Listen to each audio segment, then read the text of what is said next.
Você já parou para pensar o que essa tal de reinvenção digital significa para a sua vida?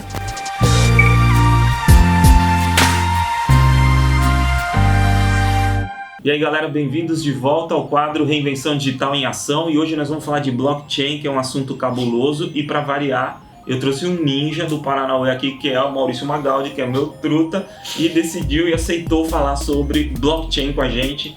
Mano, obrigado por ter vindo aí. Valeu. Se apresenta aí pra galera, quem é Magaldi? Cara, o Magaldi é o líder de serviços em blockchain aqui na América Latina, com a missão muito privilegiada de levar essa tecnologia para os clientes, abrir o mercado, educar o mercado e fazer com que essa tecnologia que é tão nova e potencialmente disruptiva realmente traga os benefícios reais, né? Nada de fantasia aí para os clientes, para que eles possam tangibilizar esses resultados utilizando o blockchain. Legal. E o Magaldi é o executivo mais rock and roll da IBM. Só fazer um parênteses aqui.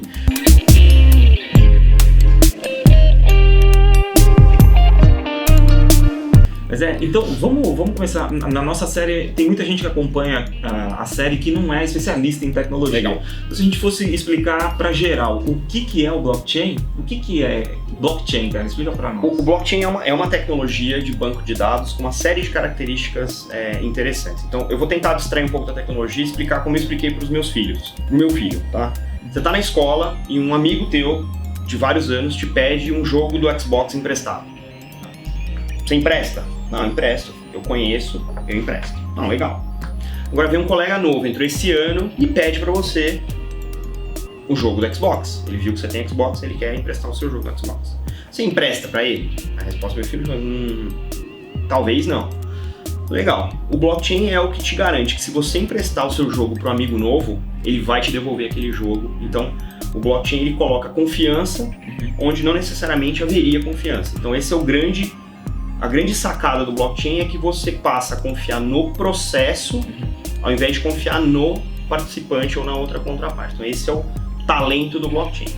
Em termos um pouquinho mais tecnológicos, ele sim é uma base de dados que está distribuída entre diferentes participantes, onde cada participante tem uma cópia de todas as transações que aconteceram naquele ecossistema. Então a gente fala que o blockchain ele é uma base de dados compartilhada e distribuída, criptografada e com um grau de privacidade que permite que todo mundo, inclusive competidores, atuem naquele ecossistema. E aí, só aí a gente já vê uma economia brutal, eu imagino, me corrija se eu estiver errado, mas a gente não tem mais a necessidade de cada um ter que manter o seu banco de dados e depois ficar fazendo conciliação de transação. Esse é o grande gancho. Tá. Acho que aí a gente pode chamar o blockchain até nesse sentido de a fonte da verdade distribuída. Esse é um apelo do blockchain, é que eu consigo olhar para fora da minha casa, olhar uma informação e ter certeza que aquela informação ela é real, validada por todo o meu ecossistema e todo mundo com quem eu interajo vai ver a mesma coisa. Legal, e aí a gente já começa a vislumbrar um monte de aplicações para esse negócio, e aí ultrapassa em muito, na minha visão, aí você confirma pra gente se é isso mesmo, mas não é sinônimo de Bitcoin com blockchain, né? E como é que é esse lance Bitcoin, blockchain? Por que tem essa associação entre as coisas? Bom, a associação é muito forte porque se você for pegar pelo histórico, a primeira implementação real de um blockchain foi o Bitcoin. Então é igual maionese, né? É o nome, a Hellmann's é o sinônimo de maionese. Então, do ponto de vista tecnológico, se você olhar para a história da tecnologia, a primeira implementação de um blockchain de verdade foi com o Bitcoin. Só que tem uma certa diferença entre o blockchain das chamadas criptomoedas e o blockchain do mundo corporativo. Então, as grandes diferenças são basicamente, no mundo das criptomoedas eu tenho participantes anônimos e dados públicos. Então a gente chama isso de blockchain pública. No caso do mundo corporativo, onde as empresas têm dados estratégicos, têm sigilos regulatórios, você tem participantes conhecidos e informações privadas. Entendi. Então a gente chama este blockchain do mundo corporativo de permissionado. As criptomoedas estão resolvendo um tipo de problema diferente do que os blockchains permissionados estão resolvendo. Mas quando a gente fala dos benefícios do blockchain, por exemplo, rastreabilidade, transparência, auditabilidade, eficiência, a eliminação de disputas, a gente está falando em melhorar a experiência já numa segunda camada, e não tanto no tato e na interação. É importante isso que você falou, então, porque na verdade ele vem como uma tecnologia de base, talvez a fundação de experiências melhores. Isso. Não necessariamente eu, usuário final, vou entender perfeitamente que eu estou usando blockchain, mas a minha experiência sinaliza que tem alguma tecnologia que transformou o que eu estava acostumado a fazer. Sensacional. E aí você deu algumas pistas, né? Rastreabilidade de objetos, enfim.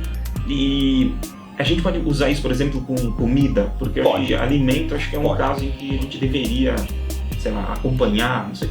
Você tem alguma coisa para falar disso? Não, eu acho que assim, o fato dela carregar uma informação que é imutável através de diferentes participantes se presta muito bem para situações do tipo supply chain. Né? Então, e quando a gente fala de alimento, isso é uma coisa interessante, alguns dados aí para ilustrar. Né? Hoje, para você fazer o que eles chamam na indústria de recall, alimento também, igual o carro tem recall, que é tirar o alimento do mercado, tirar o alimento da gôndola, né?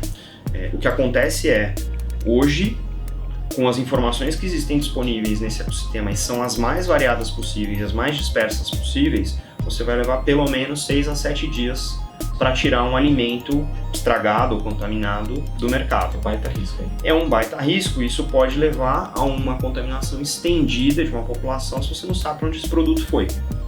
Com o blockchain, esse tempo de 6 a 7 dias cai para 2,2 segundos, mais ou menos.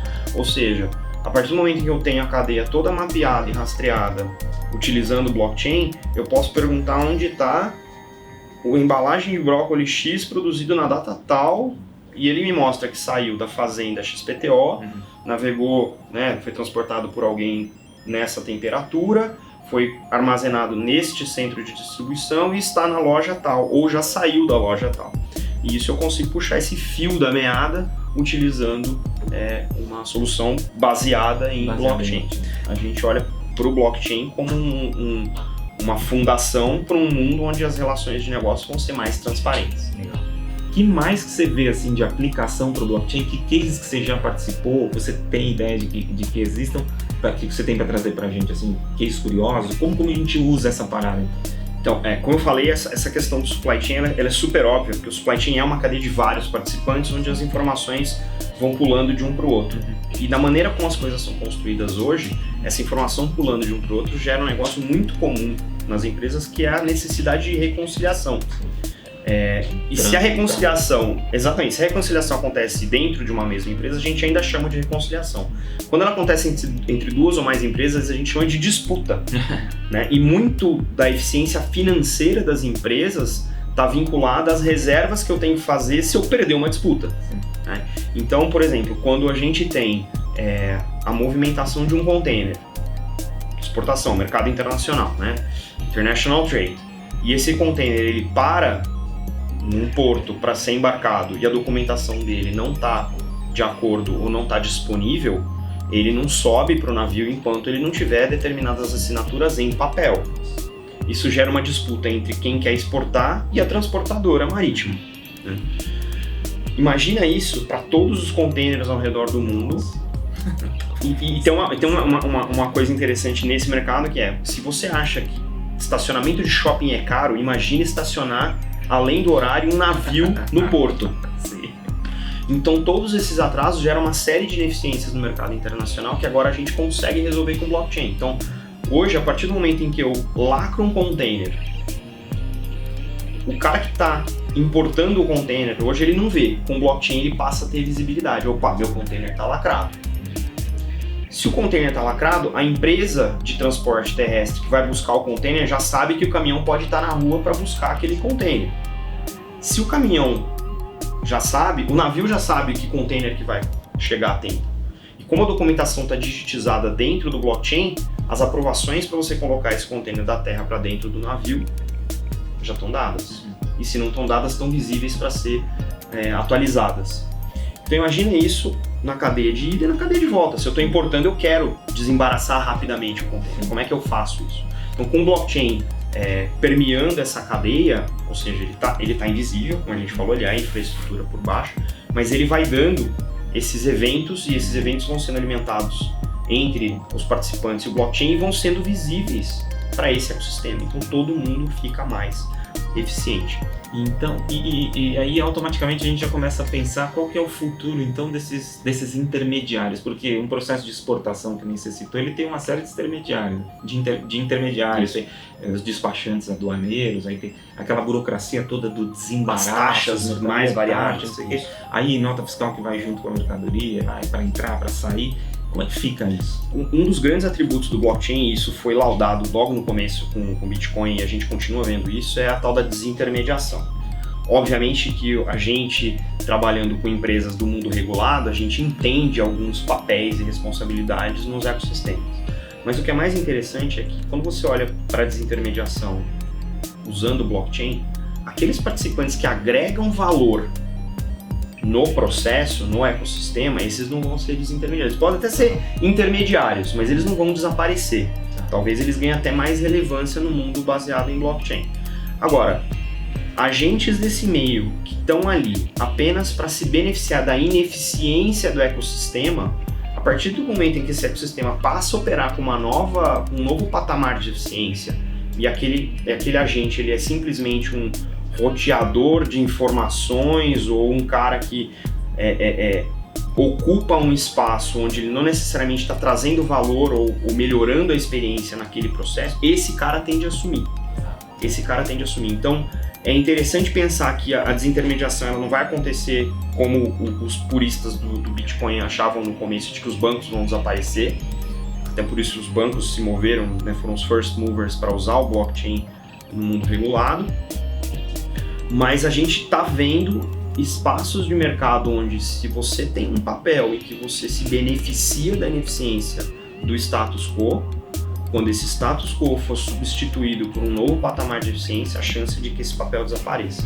Isso não vai acontecer do dia para a noite. A gente sabe que existem desafios quando você tem um ecossistema grande para você trazer para dentro de um mesmo padrão de funcionamento, mas isso vai acontecer. Tem uma coisa interessante que o blockchain permite você fazer no mundo digital, é a identidade digital, de verdade. Saber que a pessoa com quem você está transacionando na outra ponta, ela é o indivíduo que ela diz ser. Então, a gente já tem alguns casos de uso implementados, onde, através de um ecossistema entre bancos, operadoras telefônicas e governos, você consegue dar ao indivíduo a identidade digital que o identifica nessa rede, e dá a ele o poder de dizer quem tem acesso às informações sobre ele. Mas para tudo isso acontecer, o que é necessário? O que é fundamental para que esses cases que você contou para a gente aconteçam? Eu imagino que não é simples você fazer uma parada dessa. Quando a gente faz projetos de blockchain, acho que o maior desafio não é a tecnologia, não é necessariamente que as pessoas entendam os benefícios ou criem um business case, né? Eu acho que isso são disciplinas tradicionais de projeto e que a gente traz para os projetos de blockchain e que funcionam da mesma maneira, de maneira muito similar.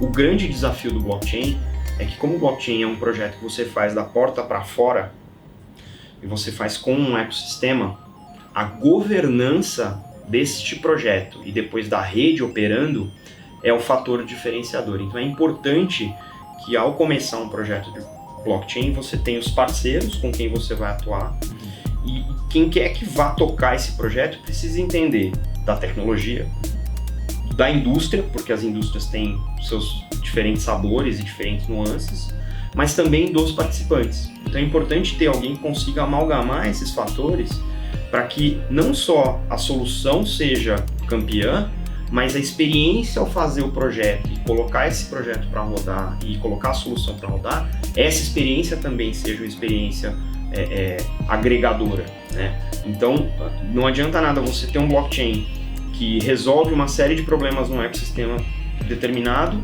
mas as empresas em si que estão naquele ecossistema não conseguem se coordenar para que aquilo realmente venha a ser tangibilizado. Então, eu acho que o grande desafio e a diferença em fazer um projeto blockchain de um projeto tradicional é você conseguir trazer o ecossistema para o centro da decisão e consensar como aquele projeto vai avançar. Então esse eu acho que é o principal desafio. E quanto mais projetos a gente fizer, e assim, olhando pelo menos a experiência que a IBM tem nisso, são mais de 500 projetos ao redor do mundo, tem mais de 50 redes em produção, né, rodando, é que a gente tem ferramental e expertise para fazer essa convergência acontecer ao longo dos projetos. Então, eu acho que esse é um desafio importante para quem vai embarcar nessa história do blockchain, de entender que a governança talvez seja o fator diferenciador entre o sucesso e o fracasso de um projeto desse tipo. Mas existe um desafio da fronteira do físico com o digital, né? Então, quando você fala do brócolis que está sendo rastreado, ou do container, ou do equipamento de telecom, né? De repente um switcher ou um modem, né? Que você vai rastrear utilizando o blockchain, isso são equipamentos físicos, são objetos físicos.